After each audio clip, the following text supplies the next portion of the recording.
What happens when a liberal professor tries to publicly humiliate a student she doesn't like, only to realize she just challenged a genius, and not just any genius, a certified 170 IQ prodigy. Barron Trump, trust me, by the end of the story, your jaw will be on the floor. Let me tell you exactly what happened, but first let me know in the comments where you're watching from in one of America's most prestigious universities. Dr. Linda Markham's advanced calculus class was known for two things: her brilliant mathematical mind and her increasingly obvious political agenda. As students filed into the lecture hall that morning, there was already a tension in the air. The whiteboard wasn't filled with the usual complex equations, but instead displayed a simple message: today's topic, redefining academic priorities. In the back of the room sat a tall, quiet young man in a perfectly pressed black suit. Few of his classmates knew him personally. He preferred to keep to himself, but everyone knew who he was. Barron Trump. What they didn't know was that behind his reserved demeanor lay a mathematical mind that would soon shock everyone in that room. Dr. Markham began her lecture, but something was different. Her usual confident stride seemed almost aggressive as she paced before the class. Mathematics, she declared, while important, must make room for more pressing social discussions. Several students shifted uncomfortably in their seats as she continued, outlining her new balanced curriculum. Barron's hand slowly rose into the air. The professor's eyes narrowed slightly. She hadn't expected any challenges to her authority. Today, Dr. Markham's lecture quickly evolved from a discussion of curriculum changes into something more revealing. In today's world, she continued, her voice carrying a hint of condescension, we need to focus less on abstract theories and more on real-world applications of social justice. The silence in the room grew heavier as she pulled up a PowerPoint slide instead of the promised calculus materials. It showed statistics about gender representation in STEM fields. Some of you, she said, her gaze drifting meaningfully towards certain students, might need to accept that your privileged position in this class doesn't necessarily reflect merit. Barron's hand remained raised, steady and patient. Other students began glancing back at him, then at each other. Few nodded slightly, seemingly grateful that someone was willing to speak up, but before acknowledging him, Dr. Markham continued, her voice growing more pointed. For instance, she said, clicking to the next slide, family connections and wealth can create artificial advantages in education. The implication wasn't subtle. A few students turned to gauge Barron's reaction, but his expression remained composed, his hand still raised. Finally, after what seemed like an eternity, Dr. Markham couldn't ignore him any longer.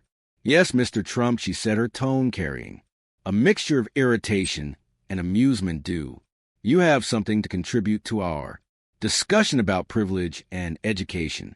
The room fell completely silent. Everyone knew about Barron's perfect test scores and quiet dedication to his studies.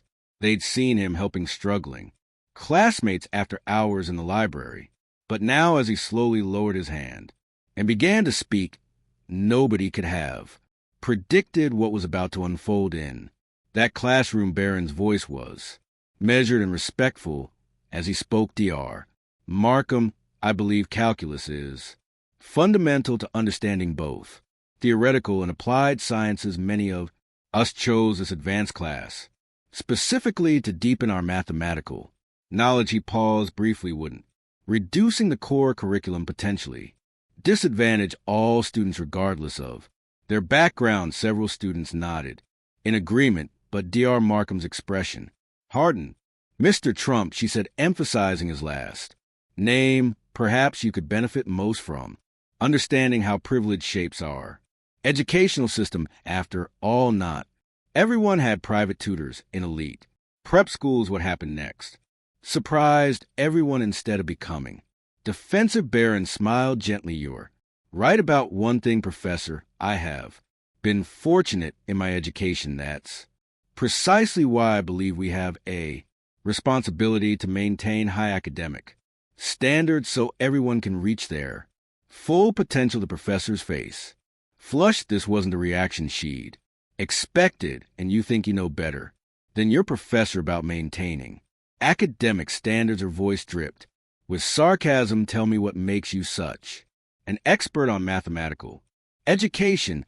I'm not claiming to be an expert, Barron replied calmly. I'm just a student who loves mathematics and believes in its power to transcend political divisions. He gestured toward the equation-free whiteboard. Instead of debating privilege, couldn't we spend this time exploring the beautiful complexities of calculus? The class held its breath. Dr. Markham's eyes narrowed dangerously. She walked slowly to the whiteboard, marker in hand. Very well, Mr.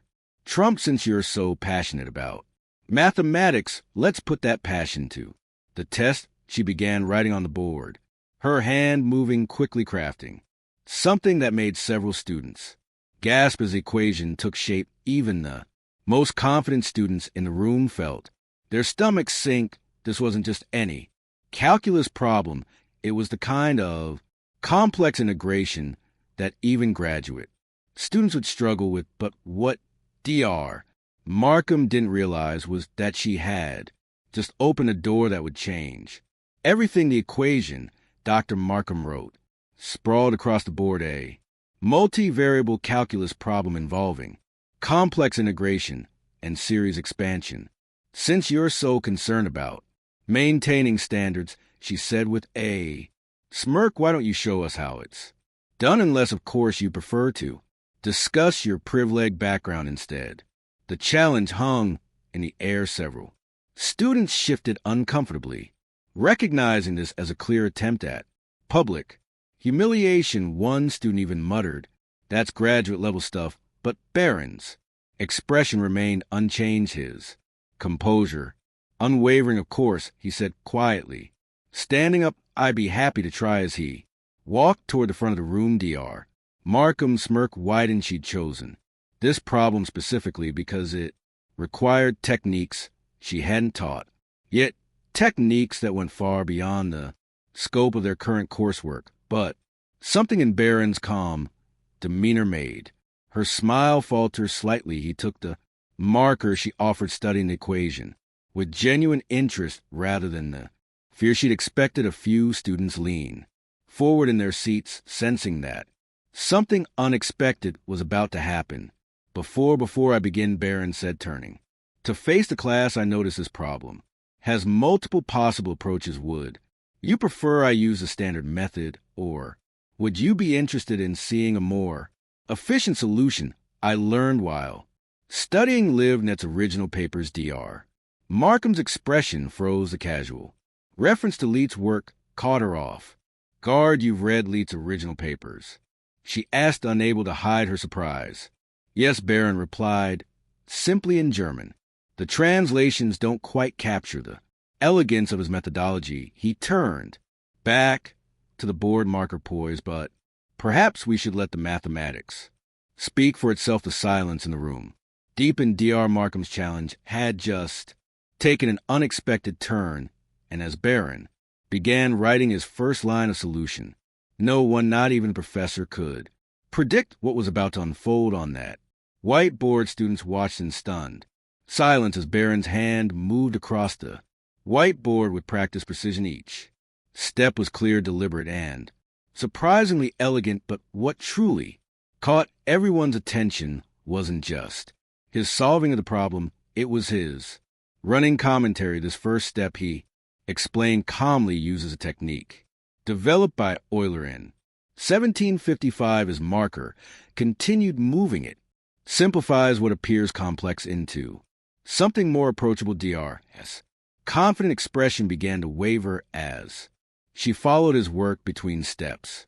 Barron would pause briefly, ensuring the entire class could follow his logic. It wasn't just about solving the problem he was teaching it. Several students had pulled out their phones, recording his explanation. Even those who usually struggled with calculus found themselves understanding his approach now. He said, reaching a crucial point in the solution, We have two paths forward, he turned to.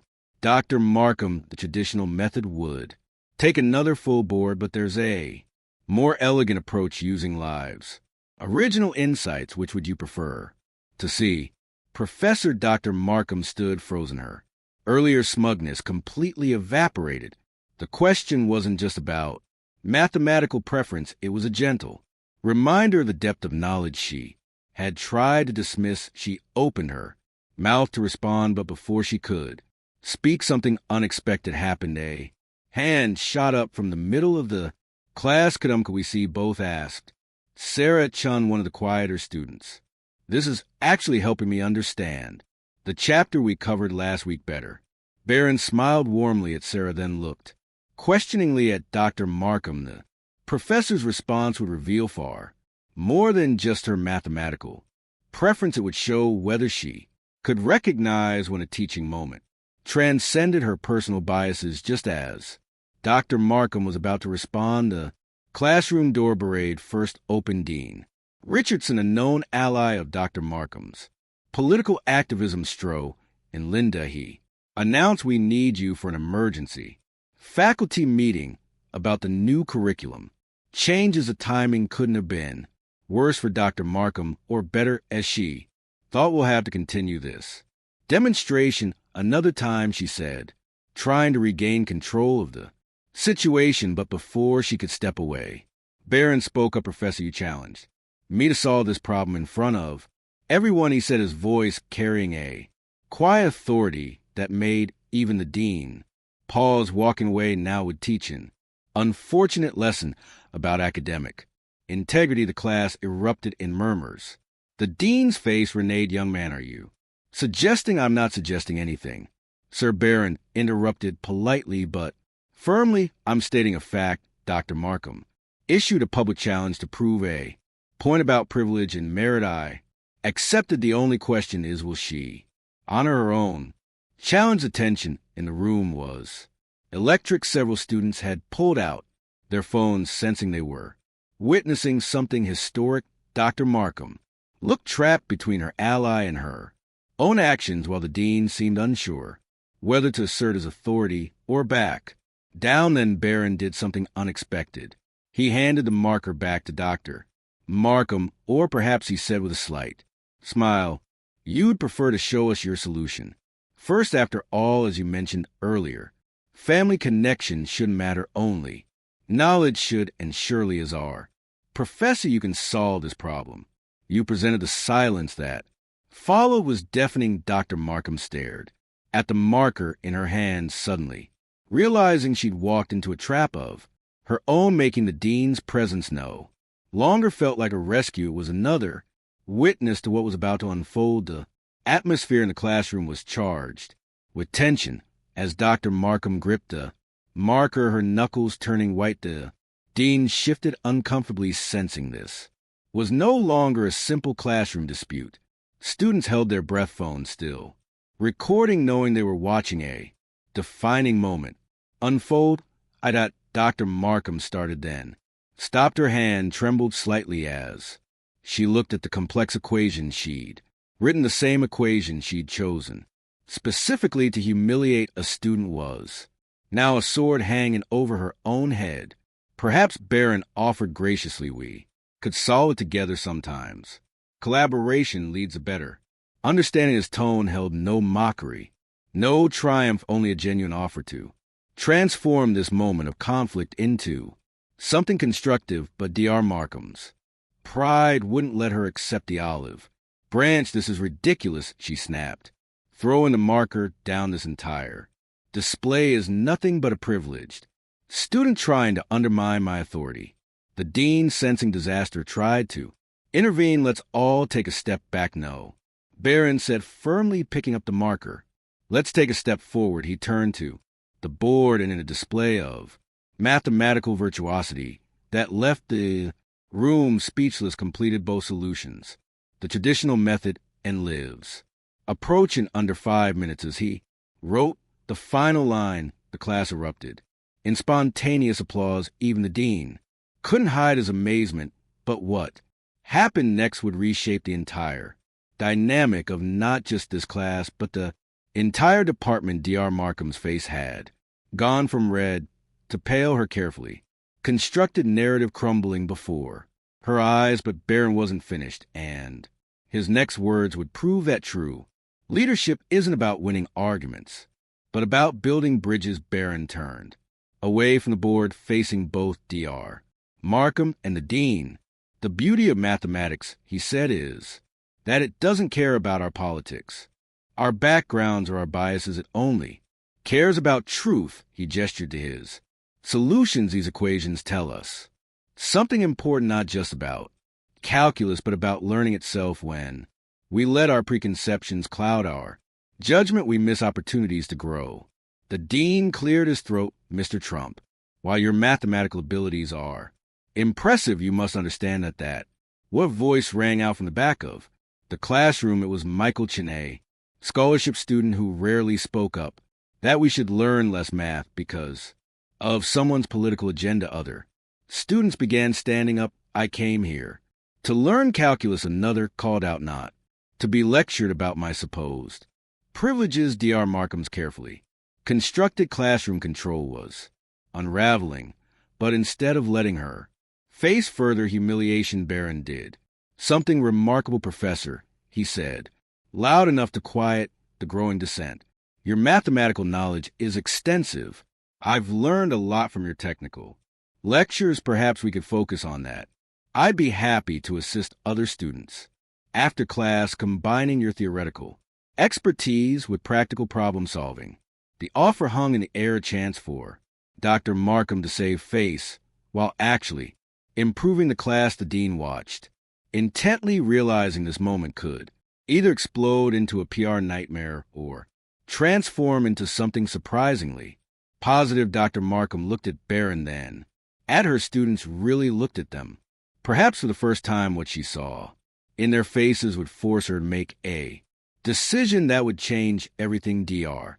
Markham's voice was barely audible when she finally spoke. She started then straightened her shoulders. I've made a terrible mistake. The admission seemed to cost her, but something had shifted in her demeanor. For years I've been so focused on fighting perceived privilege that I became exactly what I claimed to oppose, someone who judges based on preconceptions rather than merit. She looked at Barron. You didn't just solve that equation, you taught me something about true leadership. The dean stepped forward, sensing an opportunity. Perhaps this could be a model for other departments, but before he could spin this into an administrative win, chaos erupted outside the classroom. A crowd had gathered in the hallway. Students from other classes who'd seen the viral videos being posted in real time. Some were holding signs hastily made with notebook paper, teach math, not politics, and merit over bias. The situation was about to spiral out of control, but once again Barron stepped up, walking to the door. He addressed the growing crowd. If you're here because you want to learn, he said, his voice carrying a natural authority, then come in. There's plenty of room. Students flooded in, filling every available space. Dr. Markham watched in amazement as Barron turned back to the board, marker in hand. Now, he said, who wants to learn about practical applications of calculus in real-world problem solving? What happened in that classroom over the next hour would become university legend, but the real story wasn't about equations or politics. It was about something far more powerful that was about to unfold. The story of what happened in Dr. Markham's calculus class spread like wildfire across campus, but not in the way anyone expected. Instead of becoming a tale of conflict and humiliation, it transformed into something far more powerful. In the weeks that followed, attendance in the advanced calculus class tripled. Students weren't just coming to learn math, they were coming to witness a remarkable partnership. Dr. Markham, humbled by her experience, returned to her true passion for mathematics, and Barron, true to his word, began hosting study sessions that bridged the gap between theoretical knowledge and practical application. But the most surprising change wasn't in the curriculum, it was in the culture. The Class became known as a place where questions were welcomed, where merit truly mattered, and where learning transcended political divisions. Students who had once felt intimidated by both the subject and the atmosphere now found themselves excelling. One day, as Barron was helping a struggling student master a difficult concept, Dr. Markham approached him. "You no," she said, "you could have destroyed my career that day. Instead, you helped save it." She paused and added, "Your father would be proud." Barron's response reflected the wisdom beyond his years. The goal was never to tear anyone down, Professor, it was to lift everyone up.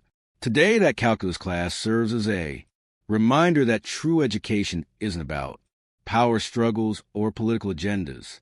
It's about the pursuit of knowledge, the courage to stand up for what's right, and the wisdom to do so with grace. And Barron Trump, he still sits in the back of the class, still helps struggling students, and still believes that the greatest privilege of all is the opportunity to learn and to help others do the same. If you enjoyed this story, don't forget to like and subscribe. Tell us in the comments what you thought about this episode. See you in the next video.